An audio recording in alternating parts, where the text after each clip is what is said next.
Guys, for today's vlog ay mag-reaction video muna ako doon sa Senate hearing kung saan kinwestiyon ni Senador Robin Padilla ang presensya ng American Poseidon plane sa West Philippine Sea para mag-monitor at kumuha ng dokumento habang naghahatid ng resupply goods ang ating Philippine Coast Guard sa West Philippine Sea.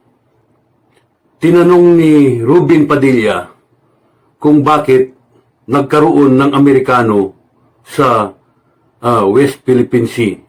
At sinagot naman ito na may coordination ang pagkaroon ng American Poseidon plane sa ating Armed Forces of the Philippines. At walang masama dito dahil ang Amerikano ay alay ng ating bansa. Treaty ally ng Pilipinas. May naging issue doon kung saan mahaba ang bakbakan at hiwan ko ba, napaka-futile ito. Wala namang kwentang dapat pagdebatihan pa sa Senate kasi aksaya lang ito ng oras. At ang bawat oras sa Senate investigation ay milyones po ang ginugugol ng ating taxpayer para po magkaroon ng Senate investigation.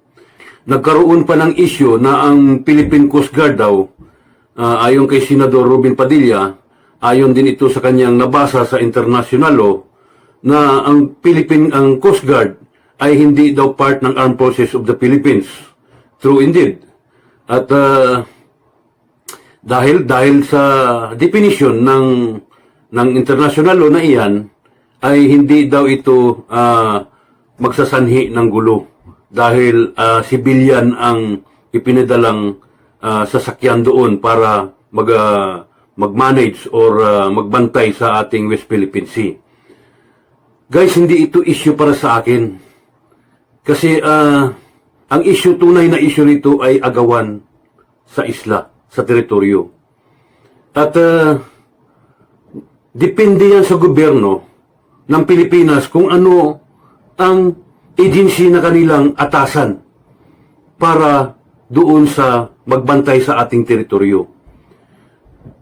Be it may as the Armed Forces of the Philippines or the Philippine Coast Guard na civilian, it doesn't matter. Yun ng Philippine National Police, civilian in character din, at hindi rin siya part ng Armed Forces of the Philippines. Pero may tasking. May specific taskings na ibinigay ng ating gobyerno. So, hindi ito issue. No? Kung part ba ng Armed Forces of the Philippines yan or Armed Forces of China, kasi bawat bansa naman may kanya-kanyang definition. Bukod doon sa international law, may kanya-kanyang silang definition ng kanilang Navy. So, again, a futile exercise of intellect ito para debatihan sa Senate. At nagugugo lamang sila ng oras na ang taxpayer ang gumagastos dahil sa pagdebate lang ng walang kwentang issue. So, ikinumpara din ni Senador Robin Padilla na ang presensya daw ng Amerikano ay mag-escalate or maging provocation ng part sa Pilipinas against China. Kasi 6 years ago, pumunta daw siya, nakabangka lang siya, wala naman daw ganyan, hindi naman daw magulo pa, kaya daw ng Pilipinas ang sitwasyon. Sa panahon, 6 na taon po tayo na wala namang ganitong kalaking escalation. Nandito na po, may third party na. Ito po ba, isang ayon pa kayo, Professor, na may third party na dito? 6 na taon na wala naman tayo, cat and mouse lang naman tayo dyan. Ngayon, meron ng, sinasabi niyo po ba na pagka ito ay nag-escalate, papayag tayo na tayo ay mapunta sa escalation nito? Kung sinasabi po natin escalation, in the first place po, nauna pong mag-escalate ang China dyan nung tinayo po nila yung 3 military bases dyan sa loob ng Spratlys, Mischief Reef, Scarborough Shoal, at Pirate Cross Reef.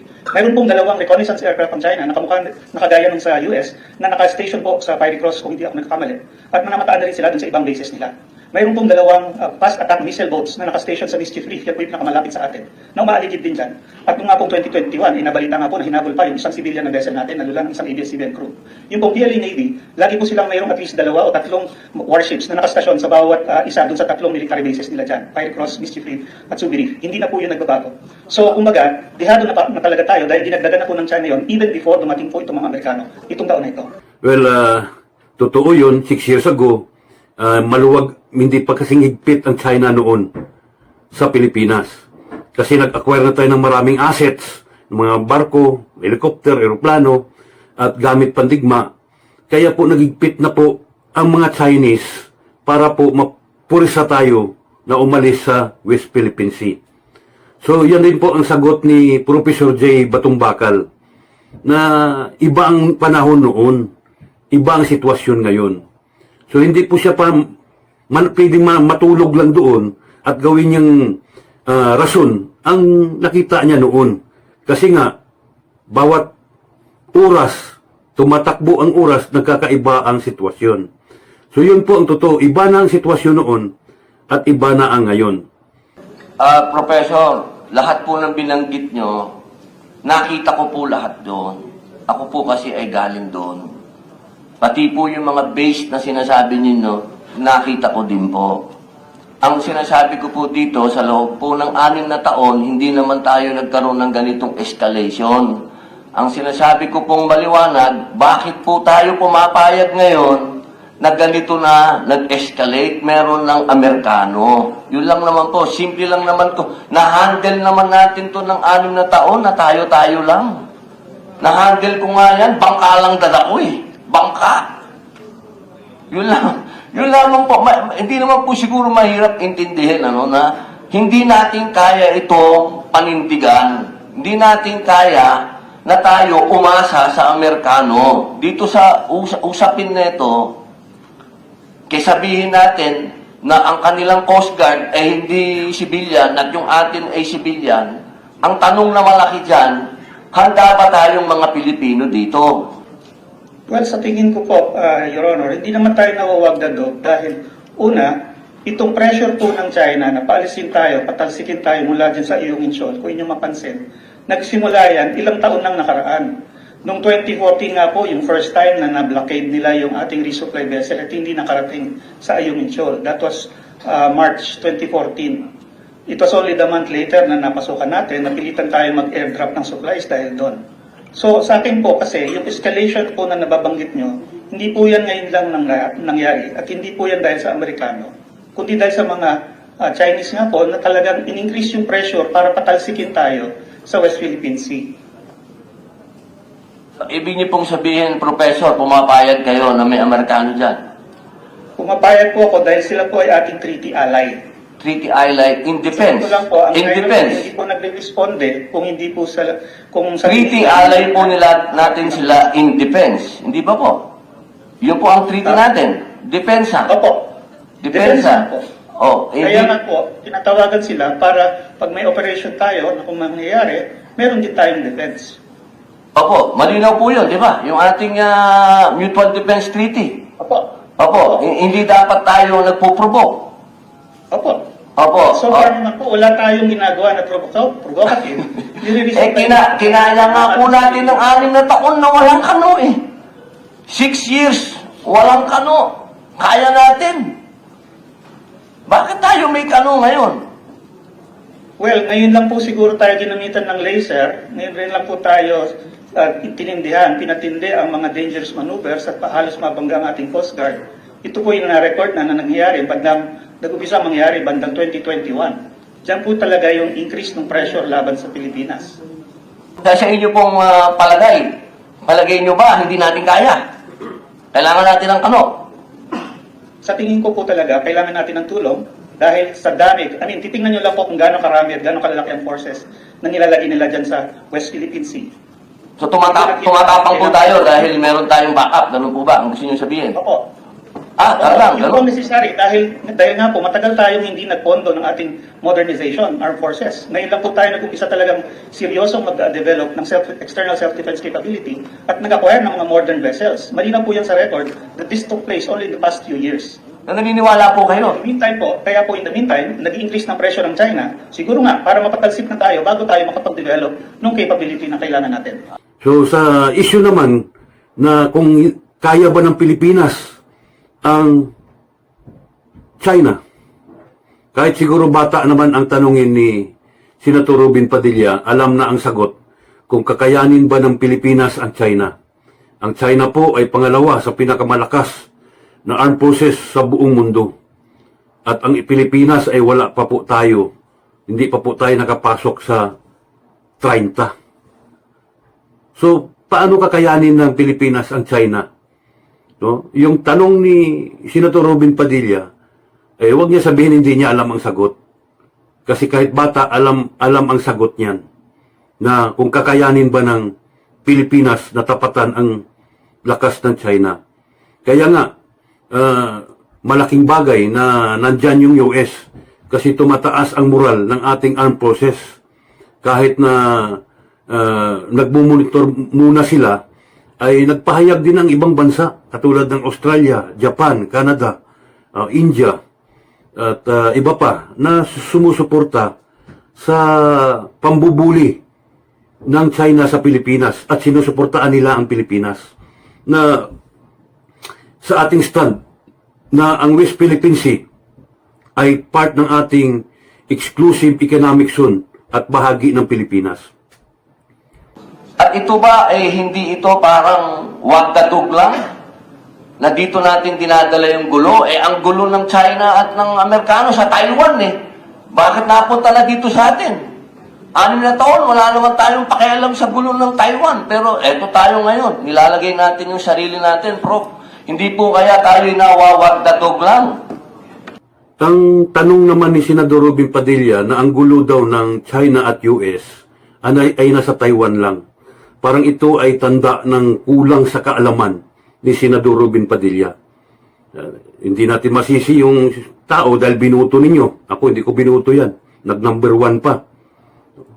Ang China po ay maraming inaangking teritoryo.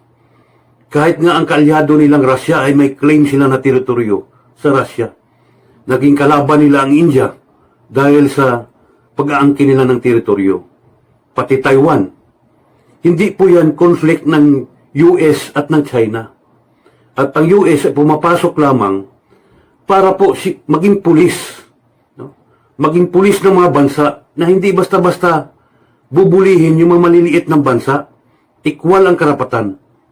So, ang conflict po ng China ay hindi sa US with regards sa claim sa West Philippine Sea.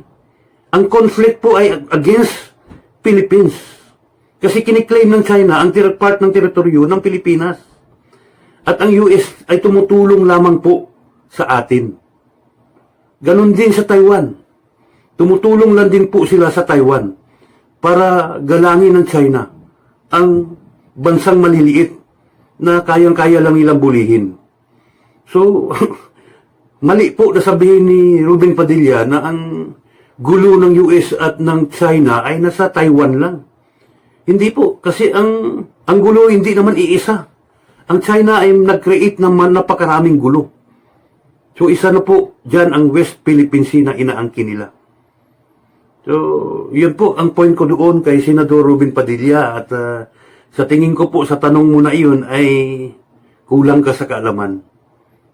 Tinanong din ni Senador Robin Padilla si Professor J. Batumbakal na expert yan sa international relation, professor, nagtuturo sa UP, kung historically ay naging kalaban ba ng Pilipinas ang China.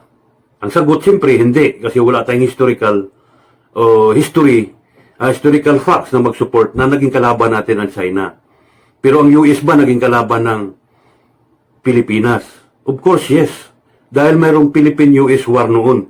Ayun. So, Professor, historically, masasabi niyo po ba na naging threat ang China sa Pilipinas? Historically, naging threat ba ang China sa Pilipinas? Siyempre po, historically hindi. Yun. Wala po. Sino po ang naging threat sa atin? Historically, sino po ang nag-invade sa atin? Japan po. Saka sino pa po? Is there such a thing as the Filipino-American War? Colonial history natin. umpisa Is po there natin. such a thing as a Filipino-American War? O yun. Opo. Okay, maraming salamat po. Pero doon niya tinapos ang kanyang tanong na parang sa tingin niya na nag-iiwan ito ng mensahe na sa isip ni Senador Robin Padilla, ang China ay hindi nating kalaban. Ang kalaban natin ay ang Amerika dahil naging kaaway na natin sila noon. Si Robin Padilla sa tingin ko guys ay natutulog siya sa noong panahon, sa naunang panahon. Katulad ng sa issue ng West Philippine Sea na hindi pa magulo noon at magulo na ngayon at tinataasan na ng China ang pressure, ngayon binubumba na tayo ng water cannon, pinupoint na tayo ng laser, ay wala noon yan pero ngayon nangyayari. Ngayon, dito naman sa gulo, sa away ng US at Pilipinas noon, ay nangyari noon. Pero iba na ngayon. Ba't ayaw tanggapin ni Senador Robin Padilla ang ngayon? Ang Amerika sa ngayon ay kaalyado ng Pilipinas. At ang kaaway na ngayon ay ang China. Dahil ang China ang umaangkin sa teritoryo natin. So bakit parang nasa isip niya lang sa tingin ko, dahil historically ang tinanong niya. Ba't hindi niya itanong yung kasalukuyang nangyayari ngayon? Siguro ayaw niya tumayo doon ngayon, sa ngayon. Dahil sa tingin ko, malinaw naman sa akin guys na si Robin Padilla ay kakampi ito ng China. Siguro, hindi natin alam bakit naging kakampi ng China yan. Siguro galit sa Amerika. Siguro nabigyan ng, hindi natin alam, no? Mahirap magsalita. Pero, dapat ang tunay na Pilipino, kapag senador ka ay kinakampihan mo ang bansa mo. At hindi ka naman eksperto sa mga bagay na iyan, naging senador ka lang, kini-question mo na ang discretion ng mga namumunong naka-assign doon na Armed Forces of the Philippines, ng part ng Armed Forces of the Philippines at ng Philippine Coast Guard. So, discretion nila yan kung paano nila respondihan ang sitwasyon. I-manage sila kung paano nila i-manage ang problema. Kasi pinag-aralan nila yan ng ilang taon sa kolehiyo. Si Admiral Abo ay graduate yan ng PMA, ng Philippine Coast Guard. Alam niya yung ginagawa nila. So, tapos ikaw, iwan ko kung nag-ROTC ka para punain yung mga bagay na yan at turuan sila. So sa tingin ko, mag-focus lang siguro si Robin Padilla sa legislation o sa mga bagay na kung saan siya magaling. At huwag doon sa bagay na expertise ng iba. So, sa tingin ko hindi Pilipinas si Robin Padilla. Maka-insik siya, maka-China. Kasi the way yung kanyang questioning, lalo ng huling question niya kay Professor J. Batong Bakal, kung nag-away ba ang China at Pilipinas, at ang Pilipinas at ang Amerika. Pero sa ngayon, parang nanatili siya na gusto niya ang China ay kakampi ng Pilipinas. Hindi niya kaaway.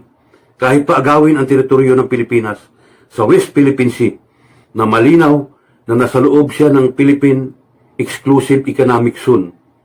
At nanalo na po tayo sa International Court at inaward na po sa atin ang karapatan o pagmay-may-ari sa West Philippine Sea.